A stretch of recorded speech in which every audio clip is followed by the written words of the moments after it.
Hello students. आज हम लोग पढ़ेंगे रिफ्लेक्शन बाय मिरर।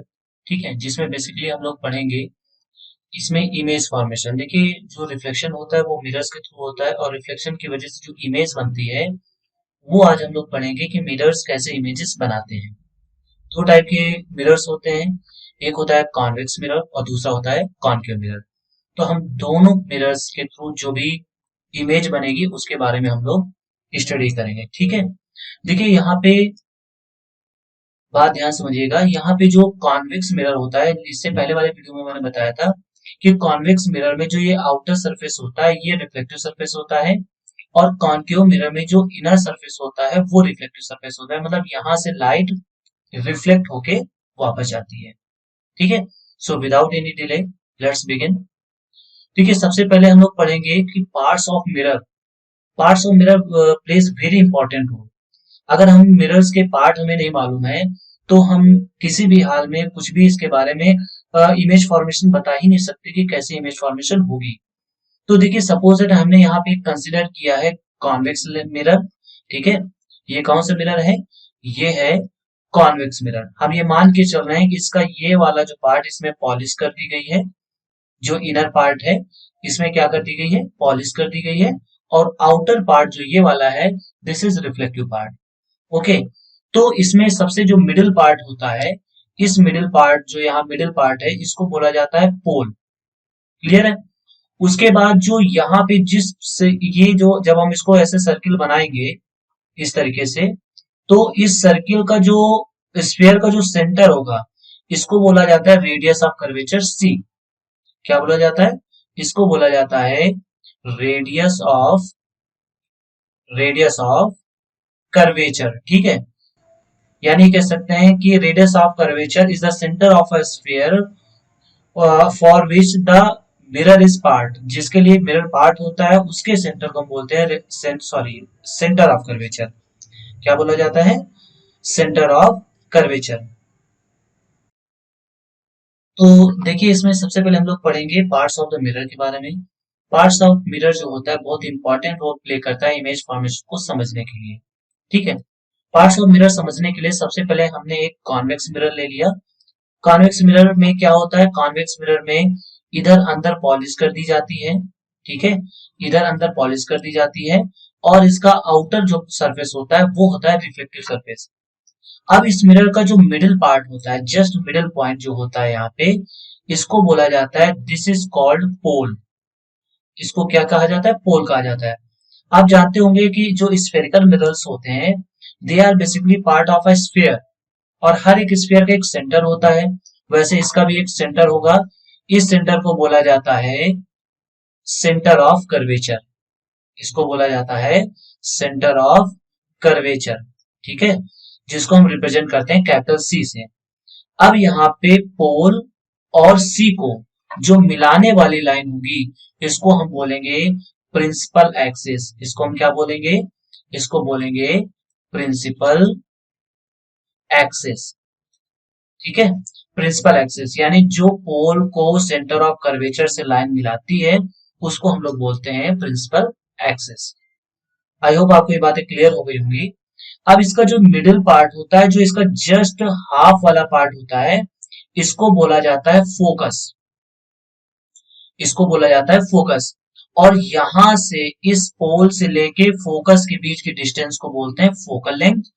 और पोल से लेके radius of curvature, centre of curvature के बीच की डिस्टेंस को बोलते हैं रेडियस ऑफ कर्वेचर आर। तो देखिए, अभी जैसे हमने कहा कि ये बिल्कुल हाफ पोजीशन पर होता है, तो हम ये कह सकते हैं कि जो फोकल लेंथ होती है वो रेडियस ऑफ कर्वेचर की हाफ होती है। ठीक है, जो फोकल लेंथ होती है वो रेडियस ऑफ कर्वेचर की हाफ होती है। इसका मतलब अगर आपको कभी क्वेश्चन में गिवन हो कि radius of curvature of a mirror r equals 20 centimetre, so find the focal length of the mirror. तो हम लोग फोकल लेंथ कितनी लिखेंगे? फोकल लेंथ इसकी just half, r equals f equals 10 centimetre. Clear हो गया? तो ये कुछ बेसिक पार्ट्स होते हैं। कौन कौन से पार्ट हो गए? सबसे पहले यहाँ पे ये लेंस हो गया, सॉरी मिरर हो गया। मिरर का ये जो इतना एरिया होता है इसको बोला जाता है एपर्चर। ठीक है, इसको बोला जाता है एपर्चर। अब ये वाला मिडिल पार्ट मिरर का क्या कहलाता है? पोल कहलाता है। जो इस सेंटर का पार्ट स्फीयर का सेंटर होता है उसको बोलते हैं सेंटर ऑफ कर्वेचर। यहां से लेके पोल से लेकर के यहाँ सेंटर ऑफ कर्वेचर के बीच की डिस्टेंस को रेडियस ऑफ कर्वेचर बोला जाता है। इसके मिडिल पॉइंट को फोकस बोला जाता है। और पोल को सेंटर ऑफ कर्वेचर से मिलाने वाली ये वाली लाइन, इसको बोला जाता है प्रिंसिपल एक्सिस। ये बेसिक पार्ट्स होते हैं किसी भी मिरर के। अब देखिए यहाँ पे हम लोग पढ़ेंगे इमेज फॉर्मेशन। इमेज फॉर्मेशन में सबसे पहले हम लोग पढ़ेंगे formation by concave mirror, convex mirror. पहले हम कॉन्वेक्स मिरर पढ़ेंगे, उसके बाद हम कॉन्केव मिरर पढ़ेंगे। कॉन्वेक्स मिरर में सबसे पहले मैंने कंसीडर कर लिया कि ये कॉन्वेक्स मिरर है। कॉन्वेक्स मिरर का मतलब ये हुआ कि इसका ये जो अंदर वाला पार्ट है इसमें पॉलिश कर दी गई है, और जो बाहर वाला पार्ट है इससे लाइट रिफ्लेक्ट होके जाएगी, दैट इज रिफ्लेक्टिव सरफेस। ठीक, तो बिल्कुल इसमें भी वैसे ही मान लेंगे कि एक पोल है, देन इसका रेडियस सेंटर ऑफ कर्वेचर है, और उसका एक प्रिंसिपल एक्सिस है। देखिए यहाँ पे जो कॉन्वेक्स मिरर होता है, कॉन्वेक्स मिरर हमेशा और हमेशा स्मॉल इमेज फॉर्म करता है। तो इसकी केवल कोई भी पोजीशन हो, पहली पोजीशन हो सकती है कि ऑब्जेक्ट इनफाइनाइट पे हो, दूसरी पोजीशन हो सकती है इनफाइनाइट के अलावा कोई भी फाइनाइट डिस्टेंस पे हो। तो किसी भी पोजीशन पे ऑब्जेक्ट रहे, इमेज हमेशा स्मॉल बनती है। तो सपोज दैट हमने मान लिया कि यहाँ पे इनफाइनाइट पे कोई ऑब्जेक्ट रखा हुआ है।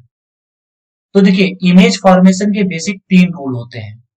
अगर कोई लाइट रे, बात ध्यान समझिएगा, अगर कोई लाइट रे प्रिंसिपल एक्सिस के पैरेलल है तो फिर वो फोकस से होके जाएगी। ये फोकस है तो ये फोकस से होके जाएगी या फिर जाती हुई लगेगी।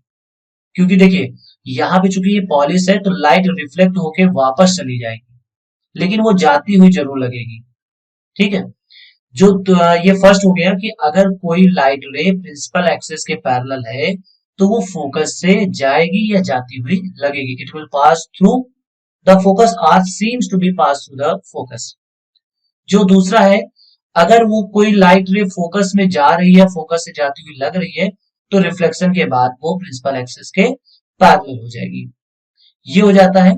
और अगर कोई लाइट सेंटर ऑफ कर्वेचर से पास हो रही है या पास होती हुई लगती है तो विदाउट एनी डिफ्लेक्शन वो सीधे निकल जाएगी। क्लियर हो गई बात? तो यहाँ पे हम लोग ये 3 बेसिक रूल्स होते हैं, ठीक है, जिनको हम लोग फॉलो करते हुए यहाँ पे इमेज फॉर्मेशन करते हैं। ठीक है, चलिए तो सबसे पहले यहाँ पे हमने मान लिया है, यहाँ पे हमने मान लिया कि ऑब्जेक्ट कहाँ पे है, ऑब्जेक्ट है इनफाइनाइट पे, ऑब्जेक्ट है इनफाइनाइट पे। तो एक लाइट रे पैरेलल आएगी, ठीक है, एक लाइट रे पैरेलल आएगी जो फोकस से जाती हुई लगेगी, यहां से फोकस से, इधर से फोकस से जाती हुई लगेगी, यहाँ पे ये इसका फोकस बना हुआ है। और 2 लाइट यहाँ पे पैरेलल हो जाएंगी, एक इधर से भी आ रही होगी पैरेलल लाइट, तो ये भी फोकस से जाती हुई यहाँ पे इस फोकस से जाती हुई लगेगी। ठीक है, तो जो इनफाइनाइट का केस होता है, इनफाइनाइट के केस में फोकस में इमेज बनती है, और जो इमेज बनती है दैट इज वेरी स्मॉल, बहुत ही ज्यादा छोटी होती है। ठीक है, क्लियर है? तो ये तो इनफाइनाइट वाला केस मोस्टली पूछा नहीं जाता है। अगर इसके अलावा भी कहीं पर भी है, इसके अलावा अगर कहीं पर भी इमेज है जो कि एक फाइनाइट डिस्टेंस हो जिसको हम मेजर कर सके, ठीक है, तो वो फाइनाइट डिस्टेंस पे होने पर सपोज दैट हमने मान लिया कि ऑब्जेक्ट यहाँ पे है, ये ऑब्जेक्ट है। अब अगर ये ऑब्जेक्ट है तो यहां से एक लाइट रे पैरेलल जाएगी, जो पैरेलल जा रही है वो फोकस से जाती हुई लगेगी। क्लियर है? ये फोकस से जाती हुई लगेगी। और एक जो है वो इस सेंटर ऑफ कर्वेचर से पास होगी। तो देखिए यहाँ पे जो है वो पास नहीं हो सकती, बस जस्ट पास होती हुई लगेगी। तो यहाँ पे देखिए, यहाँ पे इसका इंटरसेक्शन हो रहा है, तो यहाँ पे इसकी छोटी इमेज बन जाएगी। ठीक है, इसमें पास नहीं होगी क्योंकि यहाँ पे पीछे पॉलिश है, तो लाइट दूसरी तरफ नहीं जाएगी, रिफ्लेक्ट होके उसी मीडियम में, यहीं से उसी मीडियम में वापस चली जाएगी। तो यहाँ पर इसकी इमेज ये छोटी सी स्मॉल बन जाएगी। तो ये ध्यान रखिएगा कि कॉन्वेक्स मिरर जो है हमेशा ही स्मॉल इमेज बनाता है, स्मॉल एंड इरेक्ट इमेज बनाता है। ठीक है, चलिए अब हम लोग पढ़ेंगे इमेज फॉर्मेशन, पढ़ेंगे बाय कॉन्केव मिरर। तो कॉन्केव मिरर के कई सारे केसेस हैं, वो सारे केसेस आज हम लोग हैंडल करेंगे। सपोज दैट मान लिया कि एक कॉन्केव मिरर है और वैसे ही पोल है, सेंटर ऑफ कर्वेचर है एंड प्रिंसिपल एक्सेस है। अब यहाँ पे हमारे पास समझिएगा ध्यान से, ये सी है, इसके जस्ट मिडिल में जो होगा वो एफ है और ये पी है। तो टोटल हमारे पास 6 केसेस बनते हैं इमेज फॉर्मेशन के, total 6 case. One by one हम लोग सारे स्टडी करेंगे और उनमें किस हिसाब से उनका जो इमेज फॉर्म होता है उसका क्या नेचर होता है, सब कुछ पढ़ेंगे।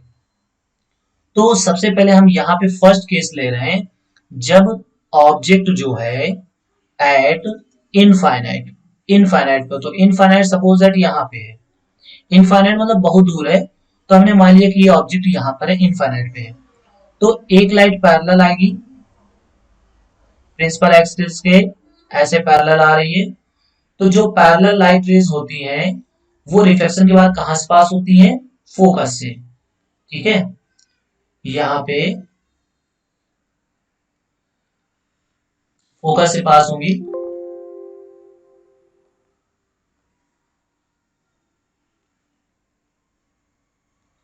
इसको मैं एडिट किए दे रहा हूं यहाँ पे। तो रिफ्लेक्शन के बाद कहां से पास होंगी, फोकस से पास होंगी, और ये भी रिफ्लेक्शन के बाद कहां से पास होगी, फोकस से पास होगी। ठीक है, अब यहाँ पे इसकी ये वाली जो इमेज है, this image will be very small. ये कैसी इमेज होगी, वेरी स्मॉल होगी। ये मैं इसका इसका नेचर बता रहा हूँ, इमेज का नेचर कैसा होगा, वेरी स्मॉल, इरेक्ट। इरेक्ट का मतलब होता है कि जैसे ऑब्जेक्ट ऐसे है वैसे इमेज भी ऐसे ही बनेगी। ठीक, इरेक्ट का मतलब ये होता है, लेकिन यहाँ पे सॉरी इरेक्ट नहीं बनेगा, यहाँ पे क्या बनेगा, इनवर्टेड। ठीक है, इन्वर्टेड एंड रियल। इन्वर्टेड का सेंस ये होता है कि सपोज अगर ऑब्जेक्ट ऐसे है तो इमेज इस तरीके से बनेगी। तो यहाँ पे जो इमेज होगी वो वेरी स्मॉल, इन्वर्टेड और रियल होगी। क्लियर है। नेक्स्ट पोजीशन है यहाँ पे, नेक्स्ट पोजीशन में हम लोग बिल्कुल वैसे सारी चीजें कंसीडर करेंगे, बट नेक्स्ट पोजीशन में हमने मान लिया कि जो ऑब्जेक्ट है वो सी और इनफाइनाइट के बीच में कहीं है, सपोज दैट यहाँ पर है। ठीक है, और ये इसकी फोकल लेंथ है, फोकल लेंथ जस्ट हाफ में फोकस पॉइंट होता है। तो एक बिल्कुल वैसे ही एक लाइट रे सीधी जाएगी, जो लाइट रे सीधी जाएगी वो फोकस से होके पास होगी, और एक सी से होके जाएगी, एक इस पॉइंट सी से होके जाएगी। जो सी से होके जाती है वो विदाउट एनी डिफ्लेक्शन उसी पथ पे वापस चली जाती है। तो हम देख रहे हैं कि यहाँ पर लाइट रेस का इंटरसेक्शन हो रहा है। इसका मतलब यहाँ पर इसकी इन्वर्टेड इमेज, स्मॉल इमेज। पहले केस में क्या था, पहले केस में वेरी स्मॉल था, अब क्या होगा, अब स्मॉल इमेज बनेगी। ठीक है, अब कैसी इमेज बनेगी, स्मॉल, इन्वर्टेड एंड रियल। ठीक है, ये इमेजेस बनेगी कब, जब ऑब्जेक्ट हो सी और इनफाइनाइट और सी के बीच में। क्लियर हो गया। तो नेक्स्ट यहाँ पे हम लोग अब कहां पहुंचाएंगे, अब हम लोग पहुंचाएंगे सी पर। तो मान लेते हैं कि अब ऑब्जेक्ट यहां इस पॉइंट सी पर है, सी पर। तो बिल्कुल वैसे ही एक लाइट पैरेलल जाएगी, जो पैरेलल जाती है वो कहां से होके जाती है, फोकस से होके जाएगी, और एक फोकस से होके जाएगी। ठीक, जो पैरेलल हो जाएगी यहां से, इस जगह से पैरेलल होके रिफ्लेक्ट होके जाएगी, तो यहां इसकी इमेज बन जाएगी। तो देखिए यहाँ पे बिल्कुल लगभग दिख रहा है कि इक्वल इमेज बन रही है। इक्वल इमेज का मतलब जो भी ऑब्जेक्ट का साइज है वही इमेज का साइज है। तो बिल्कुल सही है, यहाँ पे इक्वल, इन्वर्टेड, ठीक है, और रियल बनेगी।